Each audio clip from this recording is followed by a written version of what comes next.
السلام علیکم۔ اس موضوع پر میں پہلے بھی آواز اٹھاتا آیا ہوں کہ صوفی شعراء کرام کے کلاموں میں تبدیلیاں کی جا رہی ہیں۔ ایک بار پھر آواز حق بلند کرنے کا مقصد بھی یہی ہے کہ آپ اپنے حصے کی شمع ایک بار پھر روشن کریں۔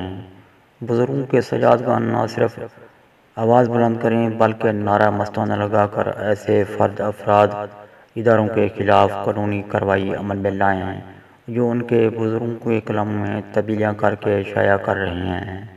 زیر نظر دیوان فرید کو دیکھیں جس کو پروفیسر حمید اللہ ہاشمی نے مرتب کیا ہے، جس کا ترجمہ بھی ساتھ انہوں نے کیا ہے۔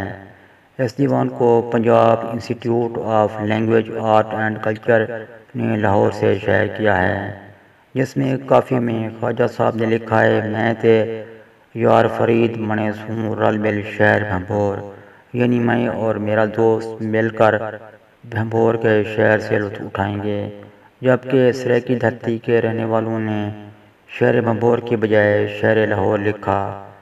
اب اگر اس طرح بزرگوں کے دیوانوں میں تبدیلیاں ہوتی رہیں تو یہ دیوان اپنی اصلی حالت میں نہیں رہیں گے۔ وہ کہتے ہیں اپنے ہی گراتے ہیں نشیمن پہ بجلیاں۔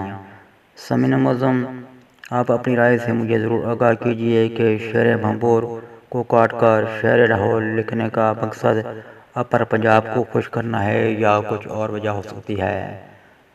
مجھے دیجیے اجازت۔ اللہ حافظ۔ پاکستان زندہ باد۔